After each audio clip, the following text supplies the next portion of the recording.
Hello everyone, today we're going to be reading, ooh, something sticky got on my arm, what the heck. We're going to be reading 2 Kings chapter 7 to 12. Give me a minute. What the heck's on my arm? Okay, I don't know what happened, but... Anyway, we're going to start on chapter 7, of course. My bookmark was on my phone as I was pulling it. Slipped under it. Anyway, slipped over it, I guess. So... Beginning on chapter 7, a lot of mess ups already. It says, Elisha replied, "Hear the word of the Lord. This is what the Lord says. About this time tomorrow, a seah of the finest flour will sell for a shekel, and 2 seahs of barley for a shekel at the gate of Samaria." The officer on whose arm the king was leaning said to the man of God, "Look, even if the Lord should open the floodgates of the heavens, could this happen?" "You will see with your own eyes," answered Elisha, "but you will not eat any of it." Now there were 4 men with leprosy at the entrance of the city gate. They said to each other, "Why stay here until we die? If we say we'll go into the city, the famine is there, and we will die. And if we stay here, we will die. So let's go over to the camp of the Arameans and surrender. If they spare us, we live. If they kill us, then we die."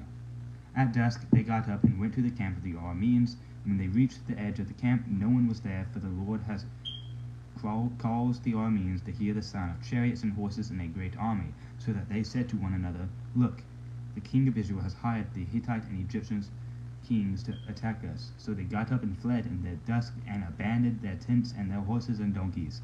They left the camp as it was and ran for their lives. The men who had leprosy reached the edge of the camp, entered one of the tents, and ate and drank. Then they took silver, gold, and clothes, and went off and hid them. They returned and entered another tent, and took some things from it, and hid them also. Then they said to each other, "What we're doing is not right. This is a day of good news, and we are keeping it to ourselves. If we wait until daylight, punishment will overtake us. Let's go at once and report this to the royal palace." So they went and called out to the city gatekeepers and told them, "We went into the Aramean camp, and no one was there, not a sound of anyone, only tethered horses and donkeys, and the tents left just as they were." The gatekeepers shouted the news, and it was reported within the palace. The king got up in the night and said to his officers, "I will tell you what the Arameans have done to us. They know we are starving, so they have left the camp to hide in the countryside, thinking, 'They will surely come out, and then we will take them alive and get into the city.'"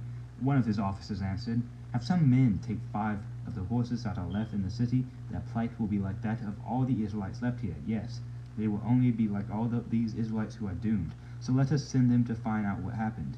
So they selected 2 chariots with their horses, and the king sent them after the Aramean army. He commanded the drivers, "Go, and find out what has happened." They followed them as far as the Jordan, and they found the whole road strewn with the clothing and equipment the Arameans had thrown away in their headlong flight. So the messengers returned and reported to the king. Then the people went out and plundered the camp of the Arameans. So a seah of the finest flour sold for a shekel, and 2 seahs of barley sold for a shekel, as the Lord had said. Now the king had put the officer on whose arm he leaned in charge of the gate, and the people trampled him in the gateway, and he died, just as the man of God had foretold. And when the king came down to his house, it happened as the man of God had said to the king. About this time tomorrow, a seah of the finest flour will sell for a shekel, and 2 seahs of barley for a shekel at the gate of Samaria. The officer had said to the man of God, "Look, even if the Lord should open the floodgates of the heavens, could this happen?" The man of God had replied, "You will see it with your own eyes, but you will not eat any of it." And that is exactly what happened to him, for the people trampled him in the gateway, and he died. Now Elisha had said to the woman whose son he had restored to life, "Go away with your family and stay for a while wherever you can, because the Lord has decreed a famine in the land that will last 7 years." The woman proceeded to do as the man of God said. She and her family went away and stayed in the land of the Philistines 7 years. At the end of the 7 years, she came back from the land of the Philistines and went to appeal to the king for her house and land. The king was talking to Gehazi, the servant of the man of God, and had said, "Tell me about all the great things Elisha has done." Just as Gehazi was telling the king how Elisha had restored the dead to life, the woman whose son Elisha had brought back to life came to appeal to the king for her house and land. Gehazi said, "This is the woman, my lord the king, and this is her son whom Elisha restored to life." The king asked the woman about it, and she told him. Then he assigned an official to her case and said to him, Give back everything that belonged to her, including all the income from her land from the day she left the country until now." Elisha went to Damascus, and Ben-Hadad, king of Aram, was ill. When the king was told, "The man of God has come all the way up here," he said to Hazael, "Take a gift with you and go to meet the man of God. Consult the Lord through him. Ask him, 'Will I recover from this illness?'" Hazael went to meet Elisha, taking with him as a gift 40 camel loads of all the finest wares of Damascus. He went in and stood before him and said, "Your son Ben-Hadad, king of Aram, has sent me to ask, 'Will I recover from this illness?'" Elisha answered, "Go and say to him, 'You will certainly recover.' Nevertheless, the Lord has revealed to me that he will in fact die." He stared at him with a fixed gaze until Hazael was embarrassed. Then the man of God began to weep. "Why is my Lord weeping?" asked Hazael. "Because I know the harm you will do to the Israelites," he answered.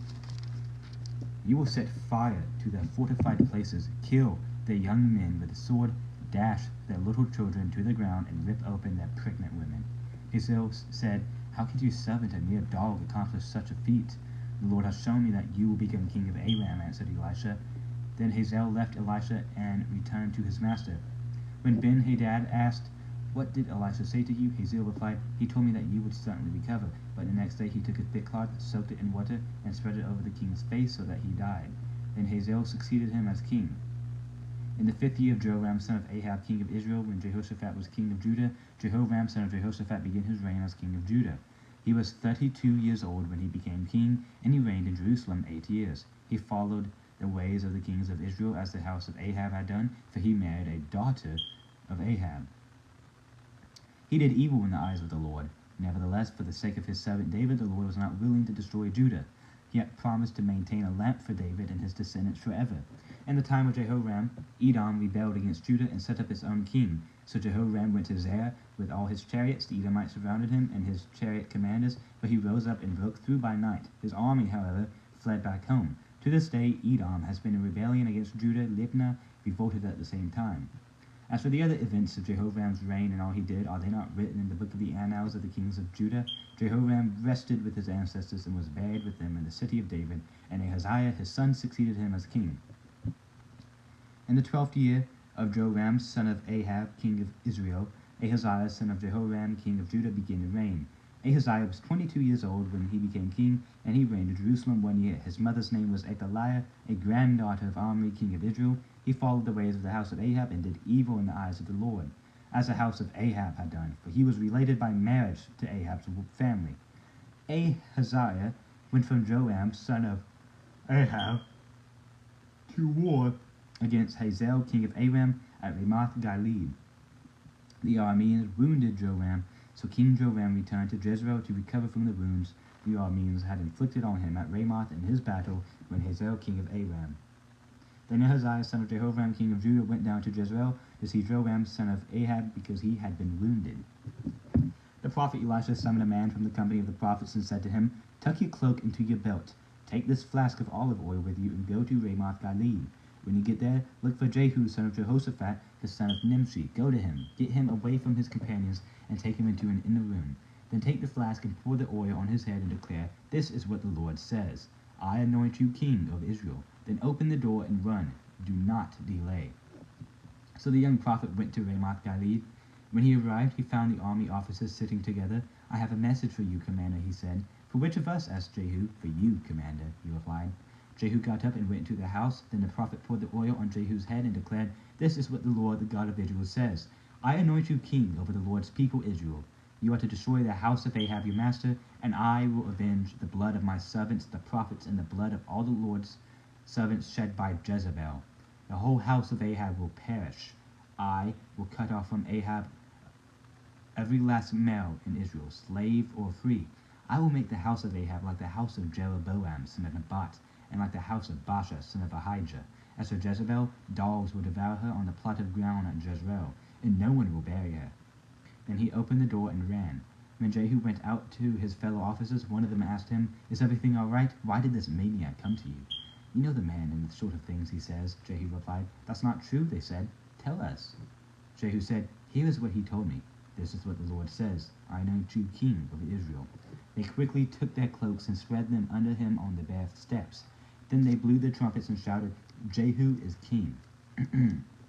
So Jehu, son of Jehoshaphat, the son of Nimshi, conspired against Joram. Now Joram and all Israel had been defending Ramoth-Gilead against Hazael, king of Aram. But King Joram had returned to Jezreel to recover from the wounds the Arameans had inflicted on him in the battle with Hazael, king of Aram. Jehu said, "If you desire to make me king, don't let anyone slip out of the city to go tell the news in Jezreel." Then he got into his chariot and rode to Jezreel because Joram was resting there, and Ahaziah, king of Judah, had gone down to see him. When the lookout standing on the tower of Jezreel saw Jehu's troops approaching, he called out, "I see some troops coming." "Get a horseman," Joram ordered. "Send him to meet them and ask, 'Do you come in peace?'" The horseman rode off to meet Jehu and said, "This is what the king says. Do you come in peace?" "What do you have to do with peace?" Jehu replied. "Fall in behind me." The lookout reported, "The messenger has reached them, but he isn't coming back." So the king sent out a second horseman. When he came to them, he said, "This is what the king says. Do you come in peace?" Jehu replied, "What do you have to do with peace? Fall in behind me." The lookout reported, "He has reached them, but he isn't coming back either. The driving is like that of Jehu, son of Nimshi. He drives like a maniac." "Hitch up my chariot," Joram ordered. And when it was hitched up, Joram, king of Israel, and Ahaziah, king of Judah, rode out, each in his own chariot, to meet Jehu. They met him at the plotted ground that had belonged to Naboth the Jezreelite. When Joram saw Jehu, he asked, "Have you come in peace, Jehu?" "How can there be peace," Jehu replied, "as long as all the idolatry and witchcraft of your mother Jezebel abound?" Joram turned around and fled, calling out to Ahaziah, "Treachery, Ahaziah!" Then Jehu drew his bow and shot Joram between the shoulders. The arrow pierced his heart, and he slumped down in his chariot. Jehu said to Bidkar, his chariot officer, "Pick him up and throw him on the field that belonged to Naboth the Jezreelite. Remember how you and I were riding together in chariots behind Ahab his father when the Lord spoke this prophecy against him? Yesterday I saw the blood of Naboth and the blood of his sons, declares the Lord. And now I will surely make you pay for it on this plot of ground, declares the Lord. Now then, pick him up and throw him on that plot in accordance with the word of the Lord." When Ahaziah, king of Judah, saw what had happened, he fled up the road to Beth Hagan. Jehu chased him, shouting, "Kill him too." They wounded him in his chariot on the way up to Gir near Ibleam, but he escaped to Megiddo and died there. His servants took him by chariot to Jerusalem and buried him with his ancestors in his tomb in the city of David. In the 11th year of Joram, son of Ahab, Ahaziah had become king of Judah. Then Jehu went to Jezreel. When Jezebel heard about it, she put on eye makeup, arranged her hair, and looked out of a window. As Jehu entered the gate, she asked, "Have you come in peace, you Zimri, you murderer of your master?" He looked up at the window and called out, "Who is on my side? Who?" 2 or 3 eunuchs looked down at him. "Throw her down," Jehu said. So they threw her down, and some of her blood spattered the wall and the horses as they trampled her underfoot. Jehu went in and ate and drank. "Take care of that cursed woman," he said, "and they bury her, bury her, for she was a king's daughter." But when they went out to bury her, they found nothing except her skull, her feet, and her hands. They went back and told Jehu, who said, "This is the word of the Lord that he spoke through his servant Elijah, the Tishbite. On the plot of ground at Jezreel, dogs will devour Jezebel's flesh. Jezebel's body will be like dung on the ground in the plot at Jezreel, so that no one will be able to say, 'This is Jezebel.'" Now there was in Samaria 70 sons of the house of Ahab. So Jehu wrote letters and sent them to Samaria, to the officers of Jezreel, to the elders, and to the guardians of Ahab's children. He said, "You have your master's sons with you, and you have chariots and horses, a fortified city, and weapons. Now as soon as this letter reaches you, choose the best and most worthy of your master's sons, and set him on his father's throne. Then fight for your master's house." But they were terrified and said, "If 2 kings could not resist him, how can we?" So the palace administrator, the city governor, the elder, and the guardian sent this message to Jehu: "We are your servants, and we will do anything you say. We will not appoint anyone as king. You do whatever you think best." Then Jehu wrote them a second letter, saying, "If you are on my side and will obey me, take the heads of your master's sons and come to me in Jezreel by this time tomorrow." Now the royal princes, 70 of them, were with the leading men of the city who were rearing them. When the letter arrived, these men took the princes and slaughtered all 70 of them. They put their heads in baskets and sent them to Jehu in Jezreel. When the messenger arrived, he told Jehu, "They have brought the heads of the princes." Then Jehu ordered, "Put them in 2 piles at the entrance of the city gate until morning." The next morning Jehu went out. He stood before all the people and said, "You are innocent. It was I who conspired against my master and killed him. But who killed all these? Know then that not a word the Lord had spoken against the house of Ahab will fail. The Lord has done what he announced through his servant Elijah. So Jehu killed everyone in Jezreel who remained of the house of Ahab, as well as all his chief men, his close friends, and his priests, leaving him no survivor. Jehu then set out and went toward Samaria. At Beth-eked of the shepherds, he met some relatives of Ahaziah, king of Judah, and asked, "Who are you?" They said, "We are relatives of Ahaziah, and we have come down to greet the families of the king and of the queen mother." "Take them alive," he ordered. So they took them alive and slaughtered them by the well of Beth-eked, 42 of them. He left no survivor. After he left there, he came upon Jehonadab, son of Rechab, who was on his way to meet him. Jehu greeted him and said, "Are you in accord with me, as I am with you?" "I am," Jehonadab answered. "If so," said Jehu, "give me your hand." So he did, and Jehu helped him up into the chariot. Jehu said, "Come with me and see my zeal for the Lord." Then he had him ride along in his chariot. When Jehu came to Samaria, he killed all who were left there of Ahab's family. He destroyed them according to the word of the Lord spoken to Elijah. Then Jehu brought all the people together and said to them, "Ahab served Baal a little, Jehu will serve him much. Now summon all the prophets of Baal, all his servants and all his priests, see that no one is missing, because I am going to hold a great sacrifice for Baal. Anyone who fails to come will no longer live." But Jehu was acting deceptively in order to destroy the servants of Baal. Jehu said, "Call an assembly in honor of Baal." So they proclaimed it. Then he sent word throughout Israel, and all the servants of Baal came, not one stayed away. They crowded into the temple of Baal until it was full from one end to the other. And Jehu said to the keeper of the wardrobe, "Bring robes for all the servants of Baal." So he brought out robes for them. Then Jehu and Jehonadab, son of Rechab, went into the temple of Baal. Jehu said to the servants of Baal, "Look around and see that no one who serves the Lord is here with you, only servants of Baal." So they went in to make sacrifices and burnt offerings. Now Jehu had posted 80 men outside with this warning: "If one of you lets any of the men I am placing in your hands escape, it will be your life for his life." As soon as Jehu had finished making the burnt offering, he ordered the guards and officers, "Go in and kill them, let no one escape." So they cut them down with the sword. The guards and officers threw the bodies out and then entered the inner shrine of the temple of Baal. They brought the sacred stone out of the temple of Baal and burned it. They demolished the sacred stone of Baal and tore down the temple of Baal, and people have used it for a latrine to this day. So Jehu destroyed Baal worship in Israel. However, he did not turn away from the sins of Jeroboam, son of Nebat, which he had caused Israel to commit: the worship of the golden calves at Bethel and Dan. The Lord said to Jehu, "Because you have done well in accomplishing what is right in my eyes, and have done to the house of Ahab all I had in mind to do, your descendants will sit on the throne of Israel to the 4th generation." Yet Jehu was not careful to keep the law of the Lord, the God of Israel, with all his heart. He did not turn away from the sins of Jeroboam, which he had caused Israel to commit. In those days the Lord began to reduce the size of Israel. Hazael overpowered the Israelites throughout their territory east of the Jordan in all the land of Gilead, the region of Gad, Reuben, and Manasseh, from Ariah by the Arnon Gorge through Gilead to Bashan. As for the other events of Jehu's reign, all he did and all his achievements, are they not written in the book of the annals of the kings of Israel? Jehu rested with his ancestors and was buried in Samaria, and Jehoaz his son succeeded him as king. The time that Jehu reigned over Israel and Samaria was 28 years. When Athaliah, the mother of Ahaziah, saw that her son was dead, she proceeded to destroy the whole royal family. But Jehosheba, the daughter of King Jehoram and sister of Ahaziah, took Joash, son of Ahaziah, and stole him away from among the royal princes who were about to be murdered. Excuse me. She put him and his nurse in a bedroom to hide him from Athaliah, so he was not killed. He remained hidden with his nurse at the temple of the Lord for 6 years while Athaliah ruled the land. In the 7th year, Jehoiada sent for the commanders of units of 100, the Kerites and guards, and had them brought to him at the temple of the Lord.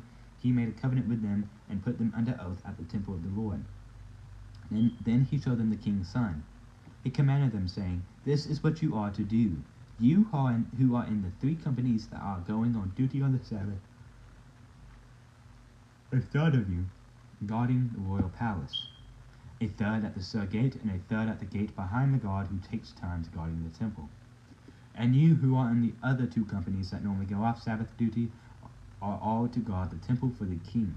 Station yourselves around the king, each of you with weapon in hand. Anyone who approaches your ranks is to be put to death. Stay close to the king wherever he goes." The commanders of units of 100 did just as Jehoiada the priest ordered. Each one took his men, those who were going on duty on the Sabbath and those who were going off duty, and came to Jehoiada the priest. Then he gave the orders, the spears and shields that had belonged. Then he gave the commanders, then he gave the commanders the spears and shields that had belonged to King David and that were in the temple of the Lord. The guards, each with weapon in hand, stationed themselves around the king, near the altar and the temple, from the south side to the north side of the temple. Jehoiada brought out the king's son and put the crown on him. He presented him with a copy of the covenant and proclaimed him king. He anointed him, and the people clapped their hands and shouted, "Long live the king!" When Athaliah heard the noise made by the guards and the people, she went to the people at the temple of the Lord. She looked, and there was the king, standing by the pillar as the custom was. The officers and the trumpeters were beside the king, and all the people of the land were rejoicing and blowing trumpets. Then Athaliah tore her robes and called out, "Treason! Treason!" Jehoiada the priest ordered the commanders of units of 100 who were in charge of the troops, "Bring her out between the ranks, and put to the sword anyone who follows her." For the priest had said, "She must not be put to death in the temple of the Lord." So they seized her as she reached the place where the horses enter the palace grounds, and there she was put to death. Jehoiada then made a covenant between the Lord and the king and the people that they would be the Lord's people. He also made a covenant between the king and the people. All the people of the land went to the temple of Baal and tore it down. They smashed the altars and idols to pieces and killed Matan, the priest of Baal, in front of the altars.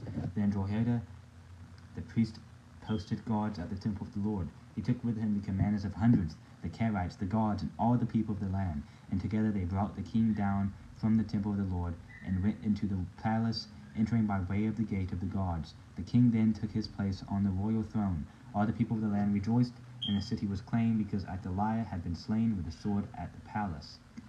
Joash was 7 years old when he began to reign. In the 7th year of Jehu, Joash became king, and he reigned in Jerusalem 40 years. His mother's name was Zibiah. She was from Beersheba. Joash did what was right in the eyes of the Lord all the years Jehoiada the priest instructed him. The high places, however, were not removed. The people continued to offer sacrifices and burn incense there. Joash said to the priest, "Collect all the money that is brought as sacred offerings to the temple of the Lord, the money collected in the census, the money received from personal vows, and the money brought voluntarily to the temple. Let every priest receive the money from one of the treasurers, then use it to repair whatever damage is found in the temple." But by the 23rd year of King Joash, the priests still had not repaired the temple. Therefore King Joash summoned Jehoiada the priest and the other priests and asked them, "Why aren't you repairing the damage done to the temple? Take no more money from your treasurers, but hand it over for repairing the temple." The priests agreed that they would not collect any more money from the people and that they would not repair the temple themselves.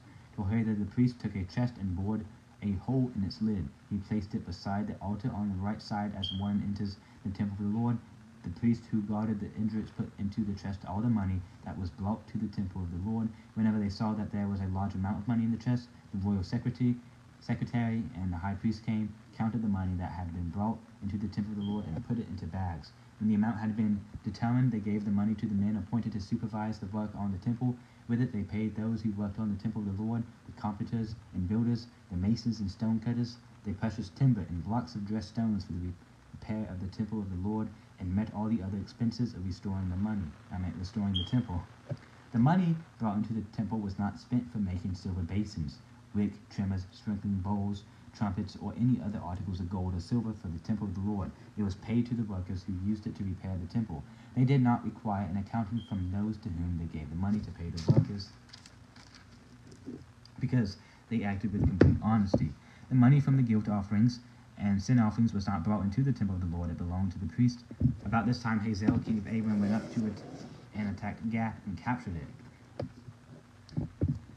Then he turned to attack Jerusalem, but Joash, king of Judah, took all the sacred objects dedicated by his predecessors, Jehoshaphat, Jehoram, and Ahaziah, the kings of Judah, and the gifts and the gifts he himself had dedicated, and all the gold found in the treasuries of the temple of the Lord, and of the royal palace, and he sent them to Hazael, king of Aram, who then withdrew from Jerusalem.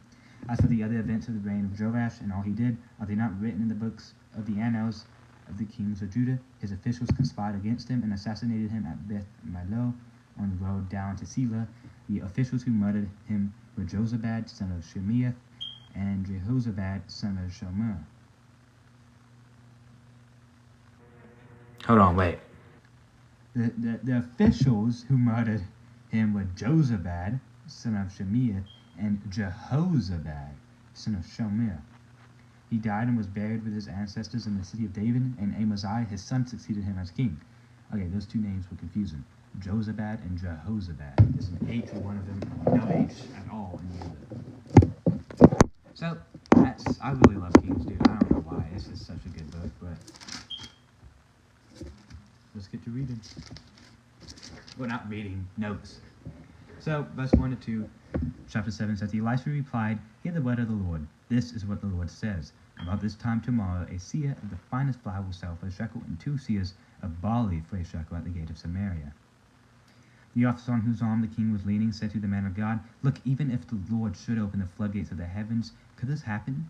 You will see it with your own eyes, answered Elisha, but you will not eat any of it. When Elisha prophesied God's deliverance, the king's officers said it couldn't happen. The officers' faith and hope were gone, but God's words came true anyway. Sometimes we become preoccupied with our problems and overestimate our enemies when instead we should be looking for opportunities. Rather than focusing on the negatives, we should expect God to be faithful in all situations. To say that God cannot rescue someone or that a situation is impossible demonstrates a lack of faith. And then we see these 3 men with leprosy saying, hey, let's go to the camp of Arameans, because if we stay here, we're going to die. If we go into the city, we're going to die from the famine. And if we go to these Arameans, then hey, if they let us live, we live. But if they kill us, we die. They went there. The Aramean camp was empty because the Arameans thought they had the people, a bunch of chariots and a huge army, and they were like, hey, they hired what? Who were it? They hired the what was it? Oh yeah, they hired the Hittites and Egyptian kings to attack us. That's who they thought it was, and so all that happened. But the men with leprosy discovered the deserted camp and realized that their lives had been spared. At first, they kept the good news in themselves, forgetting their fellow citizens who were starving in the city. The good news about Jesus Christ must be shared too, for no news is more important. We must not forget those who are dying without it. We must not become so preoccupied with our own faith that we neglect sharing it with those around us. Our good news, like that of the men with leprosy, will not wait until daylight. Verse 3 says, Now there were 4 men with leprosy at the entrance of the city gate. They said to each other, Why stay here until we die? According to the law, people with leprosy were not allowed in the city, but were to depend on charity outside the gate. Because of the famine and the presence of the army, their situation was very desperate. Verse 19 to 20 says, The officer had said to the man of God, Look, even if the Lord should open the floodgates of the heavens, could this happen? And the man of God had replied, You will see it with your own eyes, but you will not eat any of it. And that is exactly what happened to him. For the people trampled him in the gateway, and he died. God, not worthless idols, provides our daily food. Although our faith may be weak or very small, we must avoid becoming skeptical of God's provisions. When our resources are low and our doubts are the strongest, remember that God can open the floodgates of heaven. Verse 1 to 6 of chapter 8 says, Now Elisha had said to the woman whose son he had restored to life, Go away with your family and stay for a while wherever you can, because the Lord had declared a famine in the land that will last 7 years. The woman proceeded to do as the man of God said. She and her family went away, and she stayed in the land of the Philistines 7 years. At the end of the 7 years, she came back from the land of the Philistines and went to appeal to the king for her house and land. The king was talking to Gehazi, the servant of the man of God, and had said, Tell me about all the great things Elisha had done. Just as Gehazi was telling the king how Elisha had restored the dead to life, the woman whose son Elisha had brought back to life came to appeal to the king for her house and land. Gehazi said, This is the woman, my lord, the king, and this is her son whom Elisha restored to life. The king asked the woman about it, and she told him. Then he assigned an official to her case and said to him, Give back everything that belonged to her, including all the income from her land from the day she left the country until now. This story must have happened before the events recorded in 2 Kings chapter 5, because the 7-year famine would have ended before Gehazi was struck with leprosy. This shows Elisha's long-time concern for this widow, and also how his miraculous public ministry is complemented, by his private ministry to this family. Elisha exemplifies the kind of concern we should have for others. And verse 12 to 15 says, Why is my Lord weeping? Asked Hazael. Because I know the harm you would do to the Israelites, he answered. You will set fire to their fortified places, kill their young men with the sword, dash their little children to the ground, and rip open their pregnant women. Hazael said, How could your servant, a mere dog, accomplish such a feat? The Lord has shown me that you will become king of Aram, answered Elisha. Then Hazael left Elisha and returned to his master. When Ben-Hadad asked, What did Elisha say to you? Hazael replied, He told me that you would certainly recover. But the next day he took a thick cloth, soaked it in water, and spread it over the king's face so that he died. Then Hazael succeeded him as king.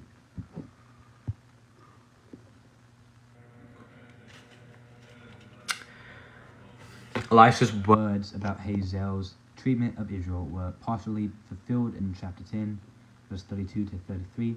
Apparently, Hazael had known that he would be king because Elijah had anointed him.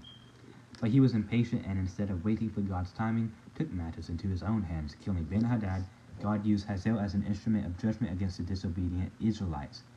When Elijah told Hazael he would sin greatly, Hazael protested that he would never do that sort of thing. He did not acknowledge his personal potential for evil. In our enlightened society, we might think that we are above gross sin and can control our actions. We might be tempted to believe that we would never sin, would not sin. We may be tempted to believe that we would never sink very low. Instead, you should take a more biblical and realistic look at ourselves and admit our sinful potential. Then we should ask for God's strength to resist such evil. Verse 18 says, you can find it.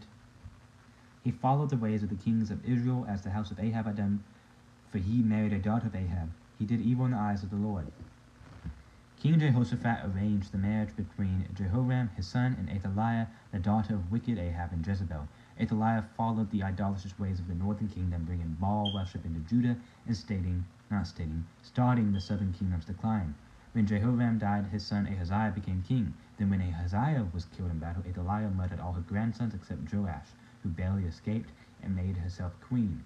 Jehoram's marriage to Athaliah may have been politically advantageous, but spiritually it was deadly for him and the nation. Verse 20 to 22 says, In the time of Jehoram, Edom rebelled against Judah and set up its own king. So Jehoram went to Seir with all his chariots. The Edomites surrounded him and his chariots commanders, but he rose up and broke through by night. His army, however, fled back home. To this day, Edom had been rebelling against Judah. Libnah revolted at the same time. Although Judah and Edom shared a common border and a common ancestor who was Isaac, the two nations fought continually. Edom had been a vassal state of the United Kingdom of Israel and then the southern kingdom of Judah since the days of David. Here Edom rebelled against Jehoram and declared independence. Immediately, Jehoram marched out to attack Edom, but his ambush failed. Thus, Jehoram lost some of his borderlands as punishment for his failure to honor God. Verse 26 to 27 says, Ahaziah was 22 years old when he became king, and he reigned in Jerusalem 1 year. His mother's name was Athaliah, a granddaughter of Omri, king of Israel. He followed the ways of the house of Ahab and did evil in the eyes of the Lord, as the house of Ahab had done, for he was related by marriage to Ahab's family. Ahaziah's mother was Athaliah, daughter of Ahab and Jezebel, former king and queen of Israel, and granddaughter of Omri. Ahab's father and predecessor, the evil of Ahab and Jezebel spread to Judah through Athaliah. Ahaziah was the only remaining son of Jehoram of Judah. Although he was the youngest son, he took the throne because the rest of his brothers had been killed by marauding bands of Philistines and Arabs, which we did not talk about, I think, in Kings, but we'll be talking about that in 2 Chronicles, which I don't think we'll be reading until, towards the end of April, by the way. Verse 29 says, So King Joram returned to Jezreel to recover from the wounds of the Arameans that had inflicted on him at Ramoth in his battle with Hazael, king of Aram. Then Ahaziah, son of Jehoram, king of Judah, went down to Jezreel to see Joram, son of Ahab, because he had been wounded. Jezreel was the location of the summer palace of the kings of Israel. There we go.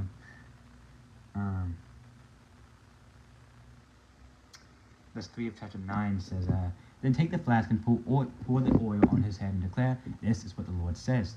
I anoint you king over Israel. Then open the door and run. Do not delay. Elijah had prophesied that many people would be killed when Jehu became king. Thus Elisha advised a young prophet to go out of the area as soon as he delivered his message. Before the slaughter began, Jehu's actions seemed harsh. He hunted down relatives and friends of Ahab, but unchecked Baal worship was destroying the kingdom. If Israel was to survive, The followers of all had to be eliminated. Jehu fulfilled the need of the hour, justice. Verse 7 says, "You are to destroy the house of Ahab your master, and I will avenge the blood of my servants, the prophets, and the blood of all the Lord's servants shed by Jezebel." Elisha's statement reaffirmed Elijah's prophecy made 20 years earlier that all of Ahab's family would be killed. Jezebel's death predicted by Elijah is described in chapter 9 of 2 Kings, which we'll be talking about in a bit. But verse 9 says, "I will make the house of Ahab like the house of Jeroboam, son of Nebat, and like the house of Baasha, son of Ahijah." Ahab's dynasty would end just as those of Jeroboam and Baasha had. Ahijah had prophesied the end of Jeroboam's dynasty, and this was fulfilled by Baasha. The prophet Jehu, not King Jehu, then foretold the end of Baasha's family, and this too was fulfilled.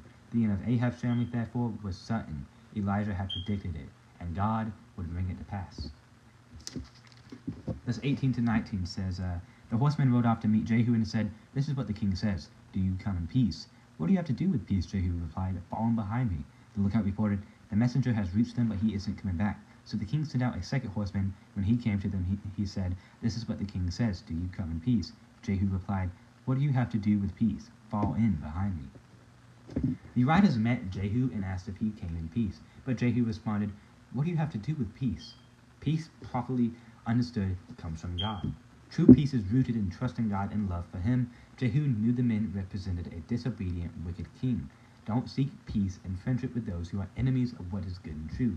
Lasting peace can come only from knowing the God who gives it to us. If we want peace with those, we need to bring peace to them, not get peace from them, because they're corrupted. You can't get peace from corruption. So instead, if you're a man of God, a woman of God, go to another person who is lost and bring to them God, alright? Because that's the reason God is with you, to go and... It's really sticky on my desk. The reason God is with you, to go declare peace to all the world, him. Oh, dude, my arm is sticky now. I think I spilled tea right there the other day and I didn't ever wash it. Anyway, I have to freaking wash my arm after this video. I hate stickiness, dude. It's like one of my least favorite things is being sticky on my hands or arm, dude. Verse 25 to 26 says, if I can find it. Jehu said to Bidkar, his chariot officer, "How pick him up."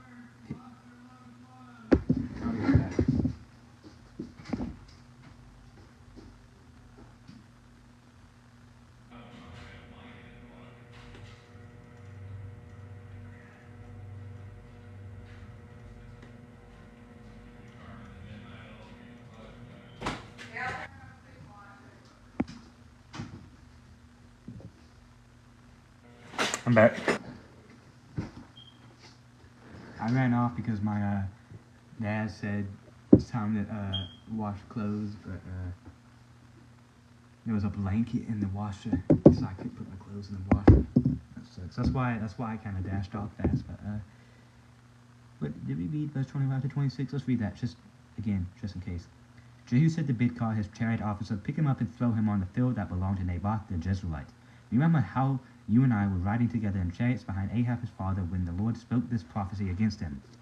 Yesterday I saw the blood of Naboth and the blood of his sons, declares the Lord. And I will surely make you pay for it on this plot of ground, declares the Lord. Now then, pick him up and throw him on that plot in accordance with the word of the Lord." Joram, son of Israel, was wicked like his father and mother, Ahab and Jezebel. Therefore, his body was thrown into the field that his parents had unlawfully taken. Jezebel had arranged... Look, arm is sticky. Arm is sticky that the page is all lifting up from it. Hold on. Anyway, Jezebel had arranged the murder of Naboth, the previous owner of that field, because he would not sell his vineyard, which Ahab wanted for a garden. Little did Ahab know that it would become a burial plot for his evil son. Verse 31 says, as Jehu entered the gate, she asked, "Have you come in peace, you Zimri, you murderer of your master?" Why did Jezebel refer to Zimri? Zimri was an army commander who, some 40 years earlier, had killed Elah and then had declared himself king of Israel. Jezebel was accusing Jehu of trying the same treachery. Verse 35 says, but when they went out to bury her, They found nothing except her skull, her feet, and her hands.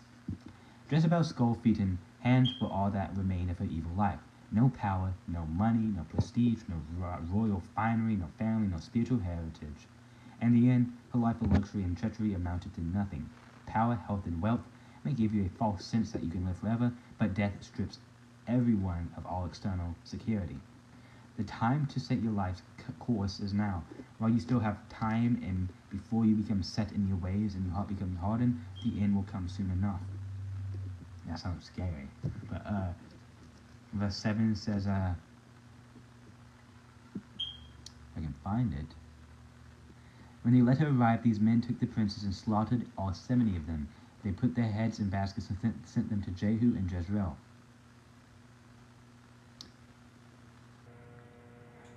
This is chapter 10, by the way.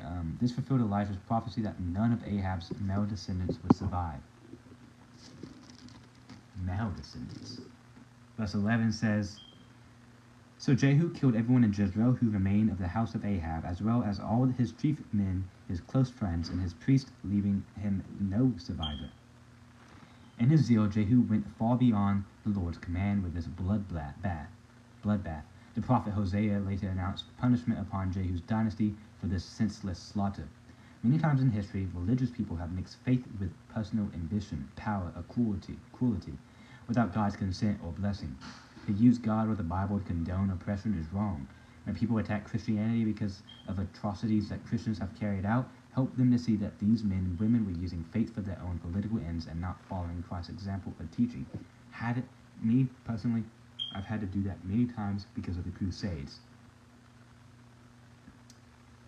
A lot of people say Catholic Church did a bunch of bad things in the Crusades. I'm going to tell you, most churches today have nothing to do with the Catholic Church. Catholic Church in itself is kind of wicked, very evil. The second commandment is not the same. Second commandment is like, do not make any graven image of anything on heaven, or what is above in heaven, or what is below. That's the second commandment. But their second commandment is, you shall not use the Lord's name in vain. Which, hey, you should not. That's also part of the second commandment as well, I think. But they removed the idolatry part of it, and that's probably why they pretty much worship the saints and Mother Mary almost.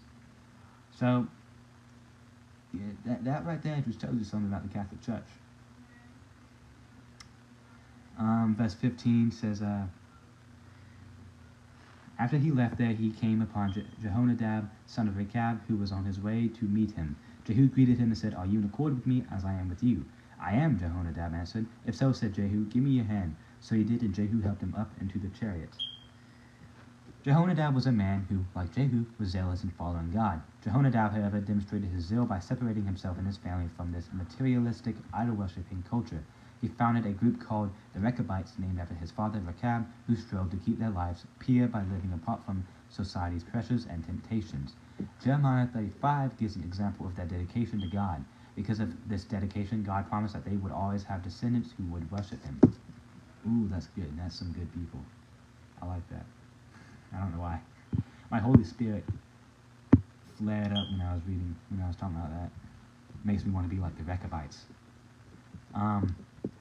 Verse 23 to 24 says, Then Jehu and Jehonadab son of Rechab went into the temple of Baal. Jehu said to the servants of Baal, Look around and see that no one who serves the Lord is here with you, only servants of Baal. So they went in to make sacrifices and burnt offerings. Now Jehu had posted 80 men outside with this warning. If one of you lets any of the men I am placing in your hands escape, it will be your life for his life. Israel was supposed to be intolerant of any religion that did not worship the true God. The religions of surrounding nations were evil and corrupt. They were designed to destroy life, not uphold it. Israel was God's special nation, chosen to be an example of what was right. But Israel's kings, priests, and elders first tolerated and then incorporated the pagan beliefs of the culture surrounding them and thus became apathetic to God's way.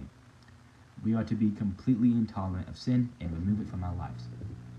We should be gracious toward people who hold views differing from ours, but we should not condone beliefs or practices that lead people away from God's standards of living. Verse 28 to 29 says, So Jehu destroyed Baal worship in Israel. However, he did not turn away from the sins of Jeroboam, son of Nebat, which he had caused Israel to commit, the worship of the golden calves at Bethel and Dan.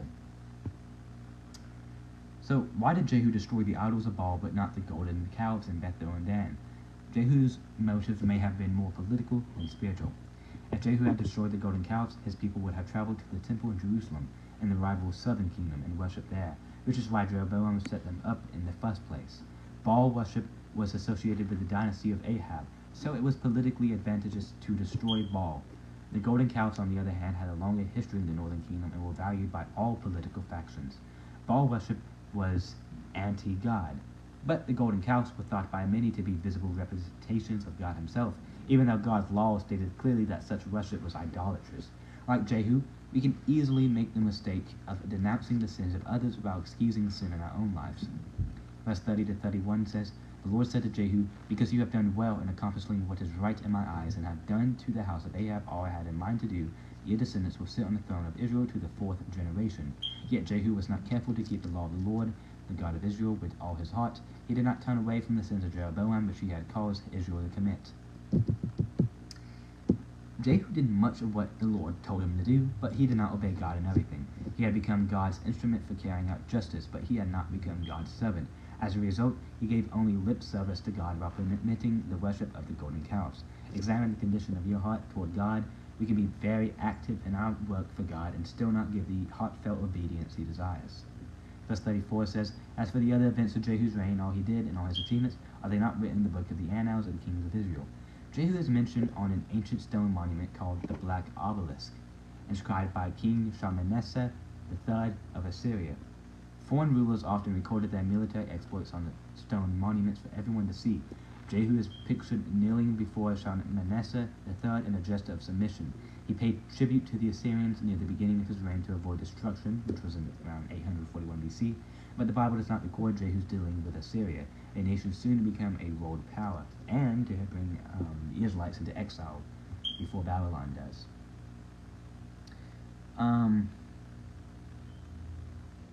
Chapter 11, verse 1 says, "When Athaliah, the mother of Ahaziah, saw that her son was dead, she proceeded to destroy the whole royal family."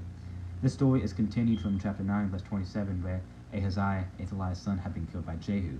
Athaliah's attempt to kill all of Ahaziah's sons was futile because God had promised that the Messiah would be born through David's descendants. Verse 2 to 3 says, "But Jehosheba, the daughter of King Jehoram, and sister of Ahaziah, took Joash, son of Ahaziah, and stole him away from among the royal princes who were about to be murdered. She put him and his nurse in a bedroom to hide him from Athaliah so he was not killed. He remained hidden with his nurse at the temple of the Lord for 6 years while Athaliah ruled the land." Jehosheba was the wife of Jehoiada, the high priest, so the temple was a practical and natural place to hide baby Joash. Athaliah, who practiced idolatry, would have no interest in the temple. Verse 4 says, "In the 7th year, Jehoiada sent for the commanders of units of 100, the Kerites and the guards, and had them brought to him at the temple of the Lord. He made a covenant with them and put them under oath at the temple of the Lord. Then he showed them the king's son." The Kerites were mercenary troops, possibly associated with the Philistines. Some believe they settled in southern Palestine from Crete. Verse 17 says, "Jehoiada then made a covenant between the Lord and the king and people that they would be the Lord's people. He also made a covenant between the king and the people." This covenant was in fact a recommitment to a very old covenant, the one set up in the book of Deuteronomy for the righteous rule of the nation. It was meant to function as a constitution for the people. This covenant, however, had been virtually ignored for over 100 years. Unfortunately, when Jehoiada's death, the reforms were discontinued. Verse 21 says, "Joash was 7 years old when he began to reign." If Joash became king at only 7 years of age, who really ran the country? Although the answer is not spelled out in the Bible, Judah was probably run during the first 7 years of Joash's reign by the king's mother, the high priest, Jehoiada, and other advisors. I really would think that Jehoiada and his advisors would do it as well, because Jehoiada seemed like a proper person to run the country. He was good. He was a good guy in most of it. But verse 2 to 3 says, of chapter 12, "Joash did what was right in the eyes of the Lord all the years Jehoiada the priest instructed him. The high places, however, were not removed. The people continued to offer sacrifices and burn incense there." Joash didn't go far enough in removing sin from the nation, but he did much that was good and right. When we aren't sure if we've gone far enough in correcting our actions, we can ask these questions. Does the Bible expressly prohibit this action? Does this action take me away from loving, worshiping, and serving God? Does it make me its slave? Is it bringing out the best in me, consistent with God's purpose, or does it benefit other believers? God's input yields good output. Joash had a good teacher in Jehoiada, the high priest. As long as he lived, Jehoiada's faith in God influenced Joash for good. Good intent must be fortified with good content. As long as Joash listened to Jehoiada's good instruction, he fulfilled God's plan for his reign and the people of Judah.